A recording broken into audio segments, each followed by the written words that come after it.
Okay, hi, hello. Welcome back to another r/Nosleep video today. Today's gonna be kind of different. We're gonna be reading one story from r/Nosleep, but this is from the top of all the time. So, I just want to say thank you guys so much for love and support on the videos recently. It's always nice, seeing the little comments. I love reading them. So, thank you. Okay, I'm gonna get right into it. So, the story is my wife has been peeking at me from around corners and behind furniture. It's gone from weird to terrifying. My wife, Lynn, and I have been together for 6 years and married for 11 months. Our entire history together has been very normal, and never once have I noticed any weird behaviors or red flags. I can't stress enough how out of character this whole thing is for her. Lynn is very kind, intelligent, and thoughtful. She always has been the no nonsense type of person, being childish, or trying to scare me. It's not something she normally do. She doesn't even like watching horror movies.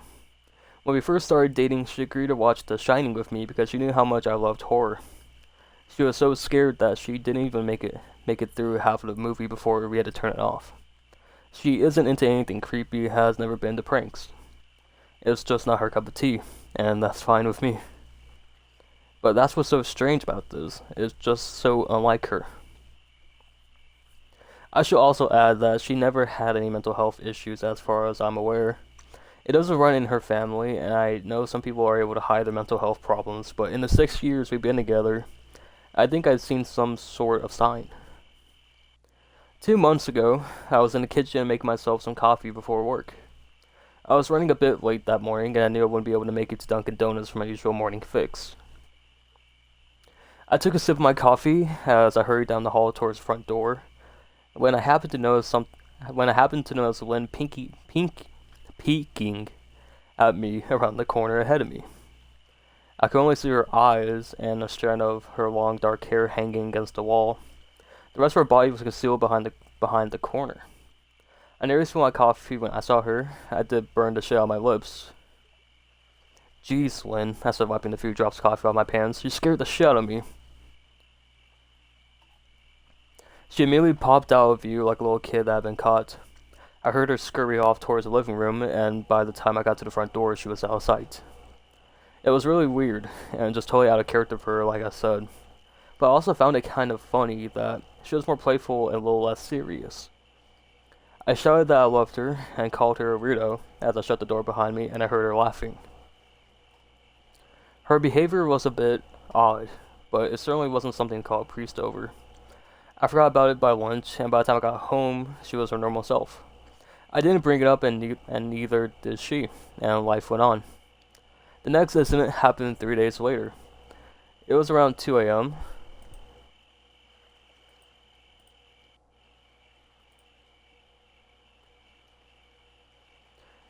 It was around 2 a.m. and I woken up to get a drink. I was standing at the kitchen island, jug of OJ in hand, when I felt a strong feeling that I was being watched. For whatever reason, I looked down at the floor and saw my wife's smiling face staring back. She was peeking at me from the other side of the island, staring up at me with wide, unblinking eyes, and grinning like a Cheshire cat. I screamed, I'll admit it, not out of irritation, but fear. For some reason at that moment, I was scared. At the sound of my scream, Lynn scuttled backwards out of my view, her hands and feet smacking the tile floor as she hurried out of the kitchen on all fours. I didn't even run after her or even yell after her. I just stood there, frozen in shock, wondering what the fuck had possessed her to do that. It took me a little longer than I like to admit to go back upstairs, but I eventually did. When I got to our bedroom, Lynn was lying on her side, asleep, or at least pretending to be. I stood there for a while, watching her breathing to be sure she was really asleep. I had the feeling she might jump out at me when I got into bed, but she didn't. I climbed into bed, and she didn't even move. Her breathing was soft and deep, and I was starting to wonder if I dreamt the whole thing. The next morning, I waited for her to come down for a coffee, and after handing her a mug and kissing her cheek, I decided to ask her about it. What was last night about? I asked, keeping my tone light so I didn't offend or embarrass her. She frowned over a cup of coffee, shaking her head like she had no clue what I was referring to. You were peeking at me again, from over there, I said, pointing at a spot on the floor by the kitchen island. She follows my gaze, and when she looked back at me, she burst out laughing. She laughed so hard that I couldn't help but join her.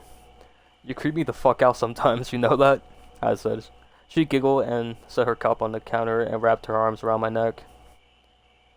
You creep me out all the time, so I guess we're even, she teased.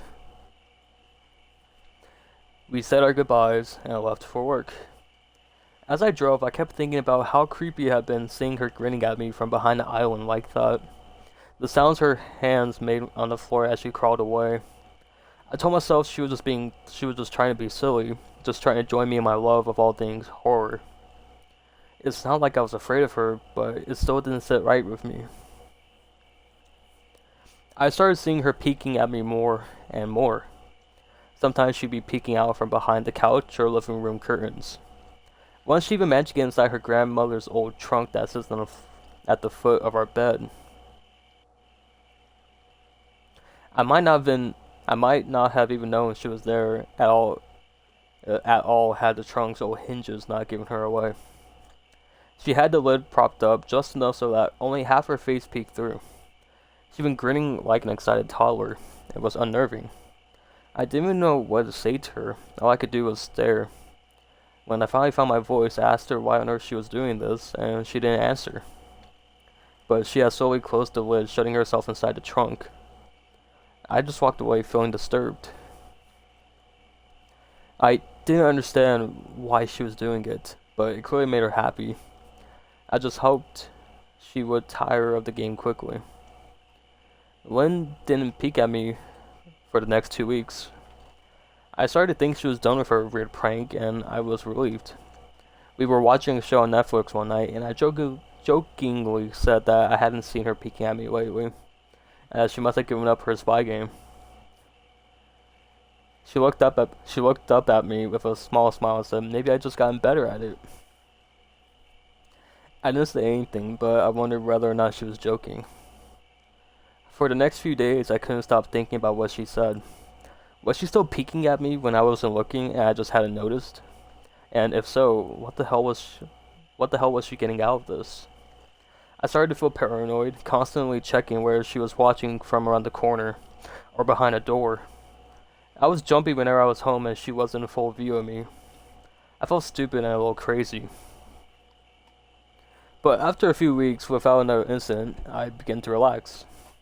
I stopped checking behind furniture and walls and told myself it was just a bad memory. Then, a few days ago, things got so much worse. Lynn loved to go to her friends, and I lounged on the couch and play a couple games on my laptop. Around 9 p.m., I hopped in the shower and I was washing the soap from my hair. I felt that awful feeling that I was being watched. I slowly opened my eyes and almost had a fucking heart attack. Lynn was peeking from me behind the shower curtain. Her entire head stretched into the shower, leaving just her body outside. Her long, dark hair hung against the curtains and the ends dripping with water. Her mouth hung open in a terrible grin, eyes wide and red, as if she hadn't blinked in a while. I screamed and jumped back against the wall. She didn't move, nor did her smile waver. Her makeup ran down her cheeks in 2 black streaks. She looked giddy and completely deranged, and I was fucking terrified. We stood like that for a few moments, neither of us saying a word. Finally, after what felt like forever, she slowly pulled her head back out of the shower, and I watched her blurry figure through the curtains as she moved backwards towards the bathroom door. A second later, the bathroom door slammed shut, hard enough to rattle the mirror. I screamed again and jumped out of the shower to lock the door. I stayed inside the bathroom for over an hour. Maybe I overreacted to some of you, but joke or not, I wasn't going to put up with crazy shit anymore. That's why I kept telling myself as I paced in my bathroom, stopping to listen at the door every few minutes.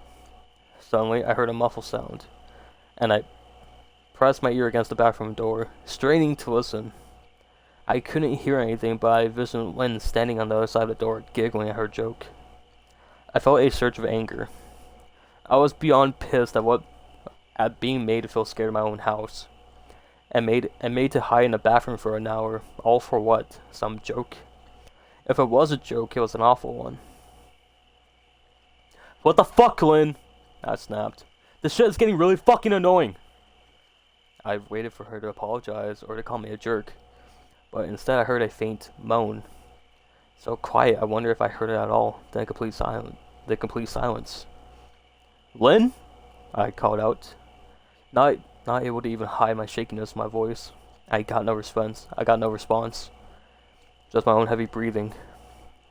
I swear to God, just fucking stop it! I yelled, pounding my fist on the door. I waited for her to cuss me out.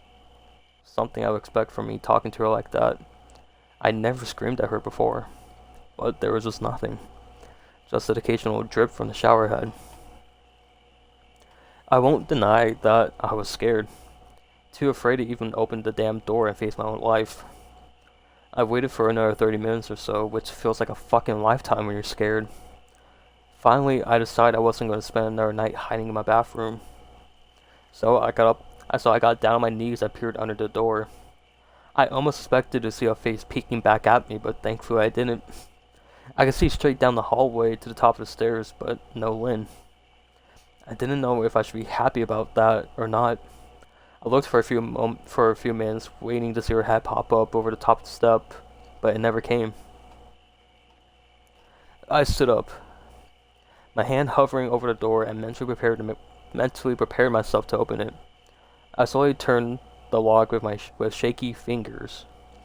I was about to yank it open when I heard a sound that still makes me feel nauseous when I think about it. A moan.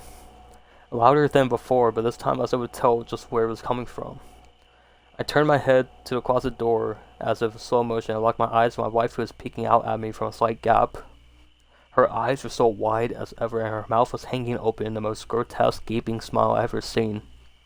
I didn't even scream. I was too scared for even that. Her hands were clasped to her chest, body trembling with sheer delight, as if she could barely contain her excitement.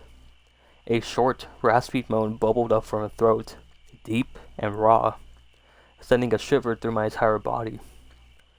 Somehow, I found the ability to pull the bathroom door open and ran as fast as I could all the way down the steps, snagging my keys and phone from the table in the living room before running outside to my car. I could hear her shrill laughter behind me, but I didn't hear her getting closer. I didn't bother shutting the front door. I drove away from the house faster than I legally should have, shivering the entire time, either from fear or the cold, maybe a little bit of both. I hadn't even grabbed a coat or even a pair of shoes. I was still in my boxers and my hair was still damp. I drove straight to my brother's Chris's house, about 40 minutes away, ignoring any and every call or text I got. I didn't even check my phone until I was safely parked in my brother's driveway.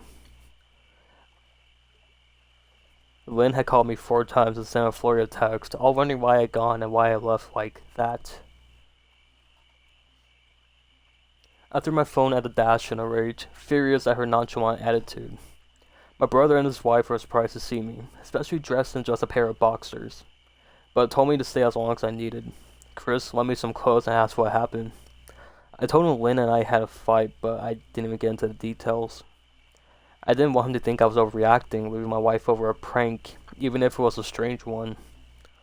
I mean, hadn't I encouraged her for years to line up instead of being so serious all the time? I had wanted her to relax and loosen up, but this was definitely not what I had in mind.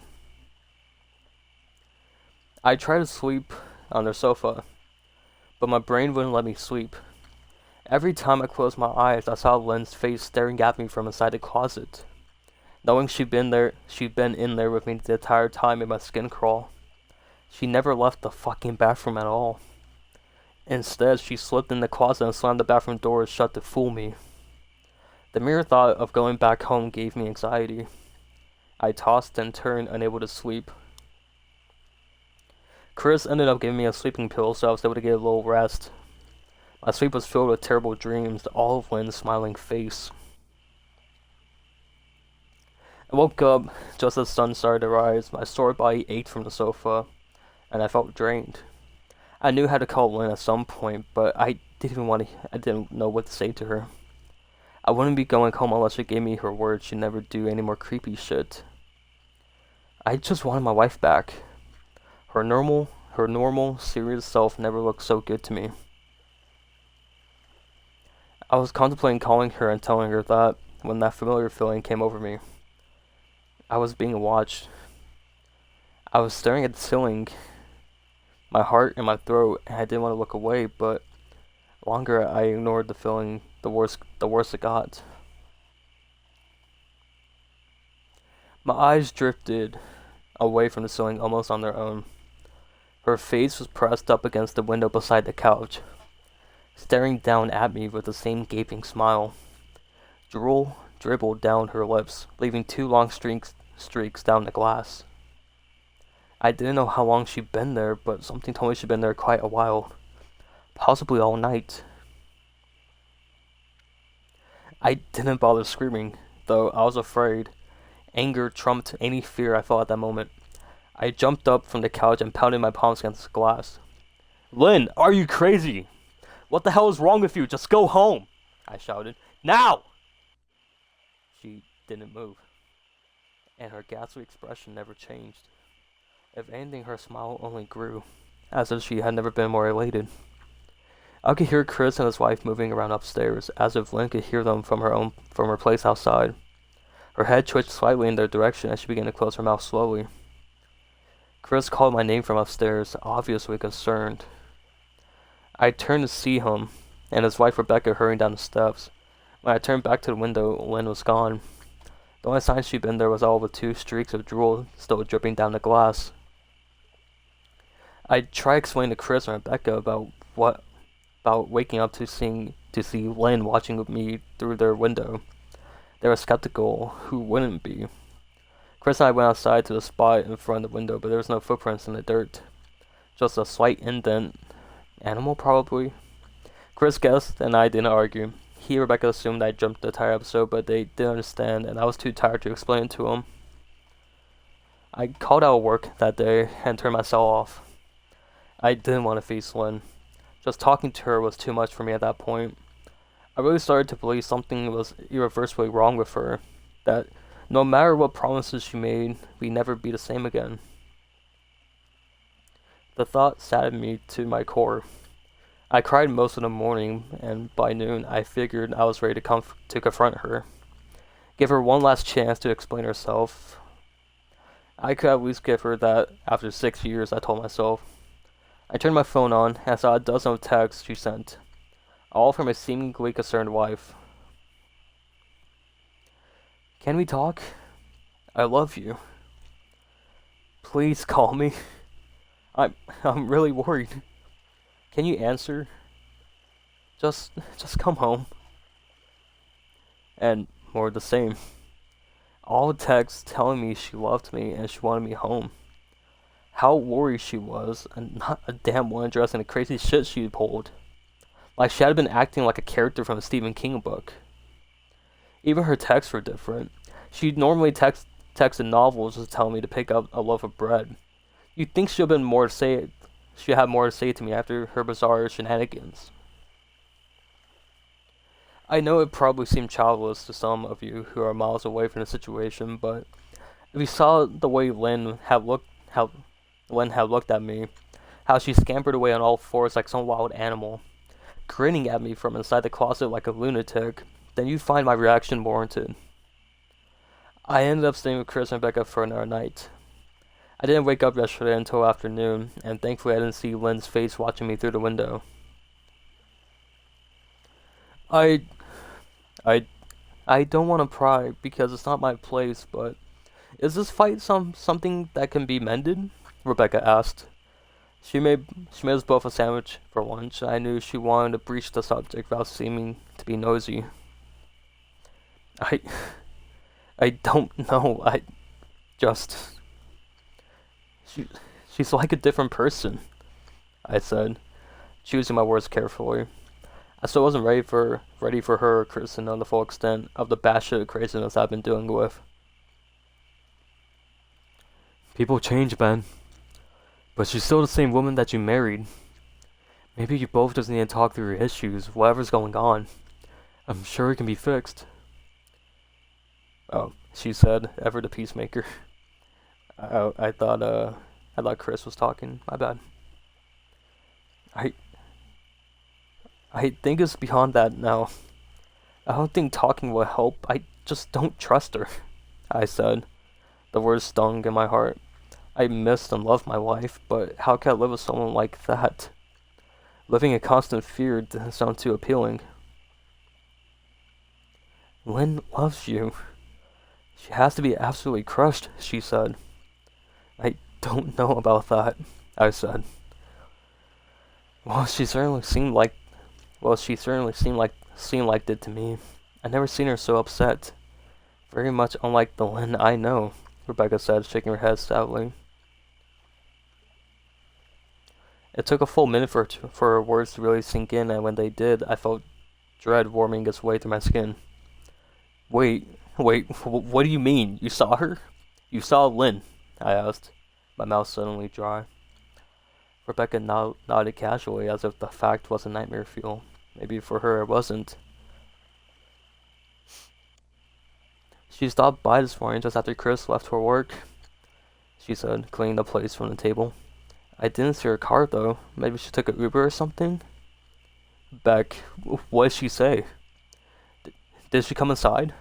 I asked, sweat starting to break out from my forehead, and began looking around, examining corners that threw a predator lurked behind them. No, she just asked if you were awake yet, and I said that you weren't. I asked if she wanted me to wake you, but she said no, just said to let you sleep. She said as she washed the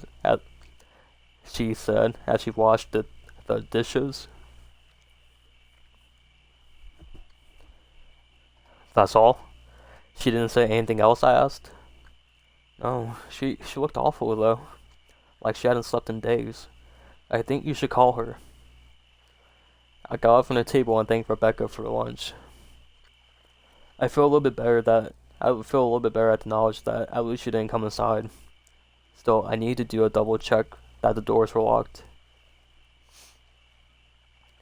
I sat for a while trying to figure out what to do next. I didn't want to go home, but I felt that I owed it to Lynn to help her if I could.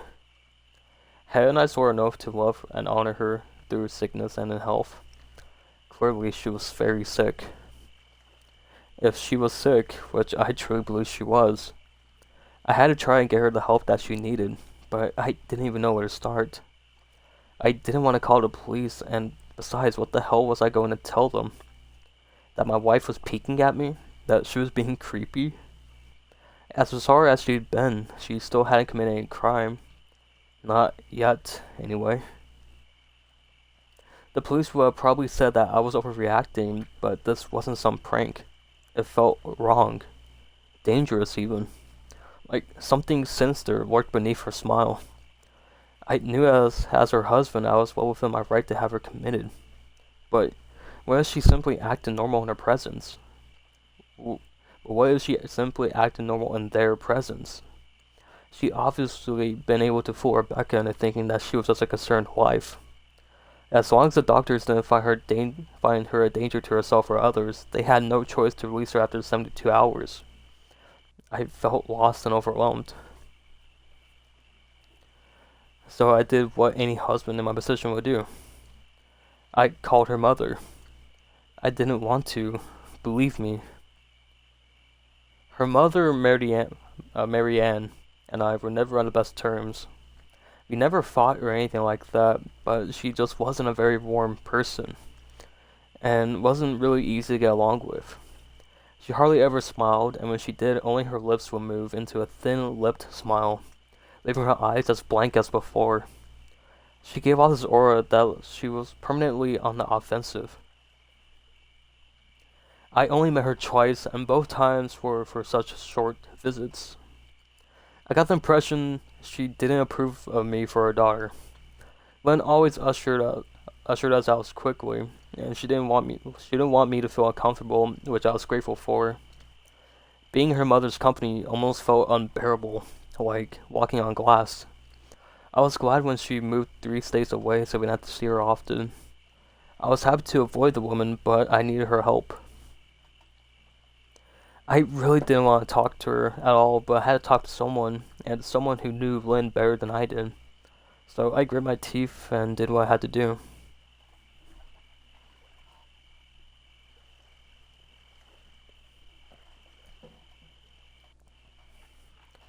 Yes, she answered, already sounding irritated. Marianne, it's me, Ben. Do you have a minute to talk?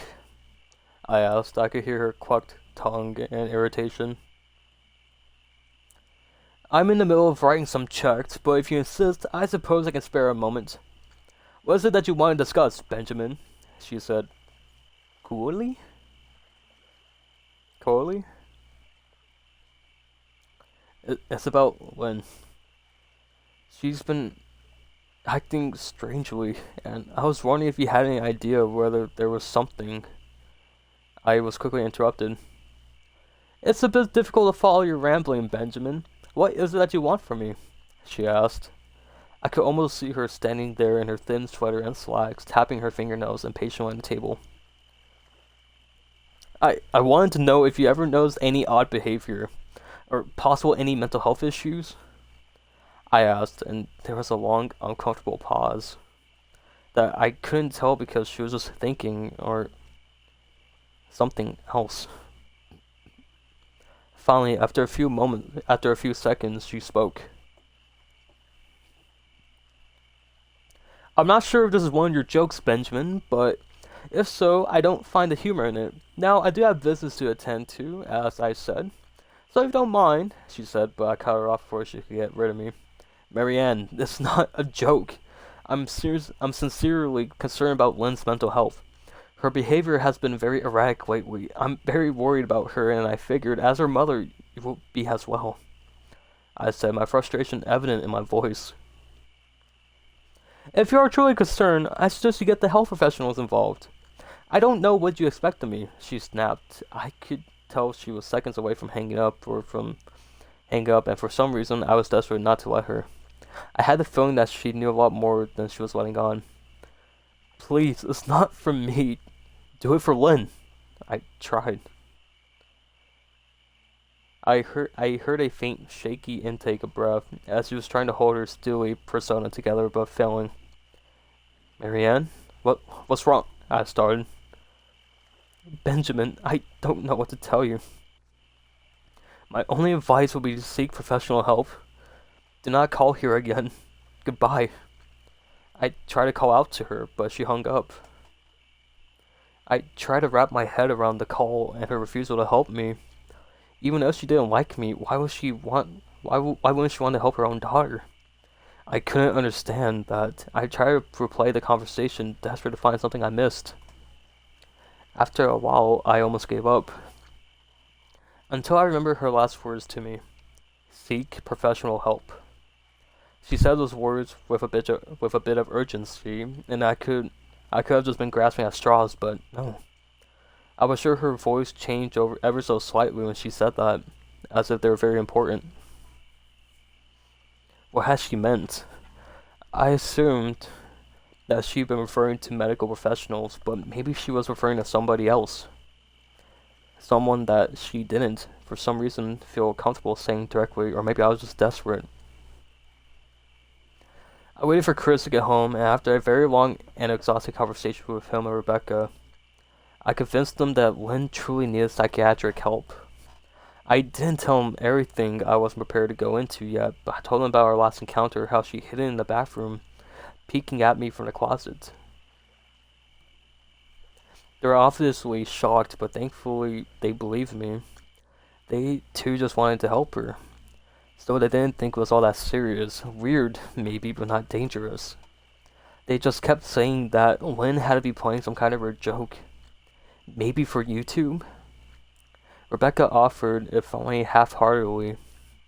Chris didn't think we should involve the police just yet, and he offered instead to go with me, and I readily accepted. He reasoned that calmly talking to her, trying to coax her to go willingly, was the best recourse. I agreed to do it his way, and at least I wouldn't be going to the house alone.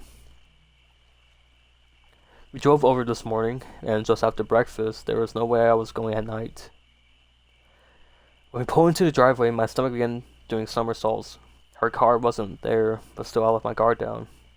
The front door was ajar, and for a split second, I thought we'd seen her eyes staring through the gap.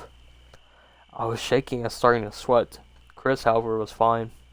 He waited for me to open the door, his hands in his pockets like he was going on a fucking stroll in the park. I envied his ignorance. I pushed the door open and was immediately hit with a stench of rot. Chris smelled it too, and he walked into the house behind me with his nose scrunched up. "What do you guys use to clean the floors around here? Shit?" Chris mumbled. "Shut up," I said, my eyes darting around for any signs of Lynn. The house was deadly quiet, and dark despite being 10 in the morning. All the curtains were closed up tight and refusing to allow any sunlight in. If I hadn't left it just 2 days prior, I thought the house to be abandoned. We moved to each room, carefully checking any place she might hide, occasionally calling her name. "Why the fuck are you looking under the couch?" Chris asked eventually. "Aren't we looking for your wife?" He was looking at me like I was a moron. "Let's go upstairs," I whispered. He shook his head but followed me up the stairs to check the bathroom and spare bedroom. On the way up, my shoes crunched over a piece of glass that looked to be littered over a few steps.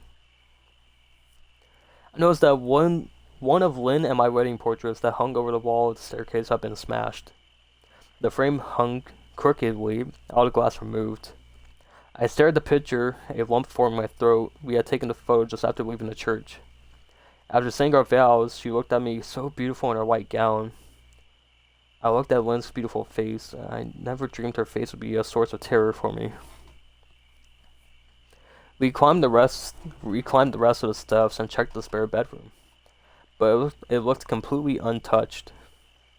I was hesitant to go into the bathroom, my fear from that night coming back to me all at once.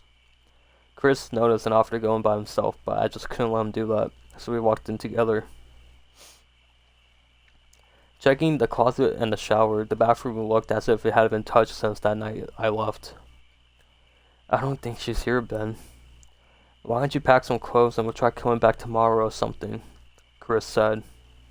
I nodded and went to our bedroom and shoved some clothes in a duffel bag. When I checked inside our closet, I came across the source of the smell and gagged. Chris took one look and lost all color in his face. He had to go stand by the stairs to get away from the sight and smell. I gazed down in shock at what lay inside my bedroom closet. Soaking into the rug were at least a dozen eyeballs, all carefully laid out in pairs. Some were large as a quarter, while others were as tiny as a marble. I stared down at the eyes she collected from small animals and wondered how she got in them, and shuddered at the thought. Man, I thought I had it bad with Rebecca's shoe addiction, but fuck me. "Your wife's in here collecting eyeballs," Chris said, gagging. "Ben, I think we should go," he called from the hall. "I'm getting nauseous." "Alright." I don't know why I said it like that. "Alright." I grabbed my duffel and shut the closet's doors on my new nightmare. I stepped out into the hall and took a deep breath of air. I could taste the rot on my tongue and I couldn't help but gag. "Who the fuck lines up eyeballs in their closet like that?" Chris mumbled. "I tried to tell you she needed help," I said. "She doesn't need help, Ben. She needs a fucking exorcist," he said. "You coming or what?" I can't stand to smell any. His words died in his throat, and his eyes grew wide with fear. I asked him why. I could feel it. I didn't ask him why. I could feel it. Someone was watching me, and I didn't think it was the eyes in the closet. I turned around and my eyes slowly scanning the bedroom. "Christ," I whispered. As I finally saw what we missed, under the bed, curled on her side, watching us with excitement of a kid on Christmas morning, was my wife. She held her hands together just under her chin, and they were shaking eagerly. Now that she knew she'd been found, I could hear the quiet noises she was making. A sort of hiccuping sound in her throat, as if excitement was just too much for her. It was unnerving to say at least, wide eyes and the same huge smile. Everything in me told me to run, but I forced it away. This was my wife, and no matter how twisted, she was still the woman I married. I had to help her. Lynn, I said softly. She didn't respond, but her head bobbed back and forth in two quick little movements as if she was nodding. Baby, I just want to help you, okay? Can you let me do that? I asked.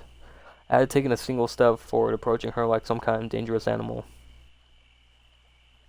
I love you, Lynn, I said softly, taking another step closer. She let a tiny moan escape her wide mouth as I had resisted the urge to run. Her shoulders were starting to quiver, and her eyes grew as large as saucers.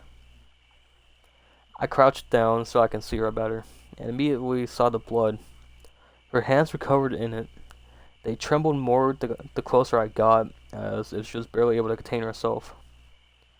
Lynn, are you hurt? You're bleeding, I said. She bobbed her head again, her bloody fingers moving up and down as they were playing an invisible piano. They occasionally grazed her chin, leaving smears of blood on her skin. I wanted to recoil in disgust. The smell that was coming off of her was revolting. I could feel the vomit trying to climb my throat. Her lips were dry and stretched thin, blood seeping between the cracks. I knew she wouldn't come out on her own, but I didn't want to leave her in the state she was in. I scooted closer and reached out to her.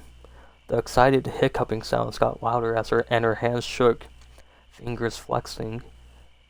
It was then that I could see the blood oozing from in between her fingers. Oh my God, Lynn, you're bleeding, I said. Instinctively, I reached out to take her hand, but before I could even touch her, her hand sprang forward towards me. A sharp pain shot through my arm and I fell back on my ass. My arm burned, and I could see the blood dripping down onto the carpet. I looked back at her in shock and saw her grinning madly, her fingers clutching a large shard of glass. You alright there? You alright in there? Chris asked from behind me. I turned my head slightly and nodded to him, curling my arm into my chest. When I turned back to face Lynn, I saw that her focus had shifted.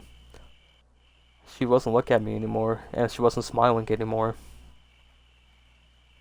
She was staring past at me, for her eyes glaring at Chris the way hungry lions might stare at the antelope. Her mouth was still hanging open, but it twisted into a snarl. I got to my feet and began walking backwards down the hall, afraid to take my eyes off her. Are you bleeding? Chris asked. The moment the words left his mouth, Lynn started fast scooting out from under the bed, the glass shard still in her fist. Chris, run, go! I yelled. He must have been too afraid to move because a second later I felt my back bump into him. He was still standing atop the stairs, staring at horror that was my wife. Lynn had crawled completely out from under the bed and stood in the bedroom doorway, her face twisted in rage. Her whole body was visibly tense. Blood ran down her fingers onto the floor. Jesus, Lynn, Chris said. You, playing hide and seek? I reached back and pushed him towards the step. Move your ass, Chris, I said as quietly but firmly as I could. Lynn bobbed her head in a fast, sharp motion as I began to grin, stretching her mouth open and wider, so that her chin seemed to touch her chest. I heard Chris mutter a prayer, then he was running down the stairs. I stood at the top of the steps, stuck between the love for a woman who clearly needed some serious help and self-preservation. I only want to help, I said, choking back tears. Her eyes focused on me once again as she slowly lifted the glass, holding it out in front of her. And she started sprinting towards me, grinning with utter excitement. Thankfully, my body took over and I flew down the stairs, skipping 2 or 3 steps at a time. I made it to the front door before I felt her leap onto my back, wrapping her arms around my neck. her open mouth next to my ear that I could hear those terrible hiccuping sounds up close to me. I shook her off me, knocking her to the floor. I felt a searing pain in my back as she went, but I tore open the front door and bolted to my car. Chris was standing in my front yard, talking on the phone with the police. I didn't say a word. I just ran to my car and jumped in. Chris took the hint and followed me, still on the line with 911. I watched the rear view mirror. Sure, I'd seen her there, running after us, but I never did. I went straight to the ER and got 11 stitches in my arm and 3 on my back. The police asked a lot of questions and went back to the house to do a search, but of course, Lynn wasn't there. They advised me to stay with a friend or a relative for a while and to file a restraining order as soon as I could, but none of those things would matter. Somehow, I just knew. I dropped Chris off at home and went to a motel an hour away. I wanted to put as much distance between me and Lynn as I could. But now, this is where I've been for the last 4 hours. I thought maybe the police would find her, maybe they get her the help that she desperately needs, but now I don't think so. Because 40 minutes ago, I got a text from an unknown number. Just 3 words. I found you. And a picture attached. The picture was dark and grainy, but I instantly knew what it was. There was no mistaking my wife's eyes. I started typing this out immediately after. I don't know what to do. I'm alone and scared.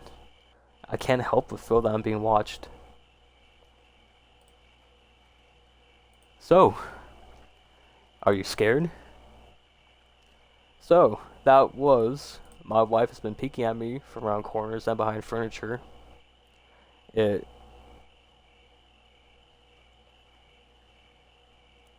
gone from weird to terrifying. That was written by user Malia Girl 1314, and that was posted 1 year ago. 1 year ago. I really enjoyed that story, and I'm really glad that the story got all the praise it did. Okay, so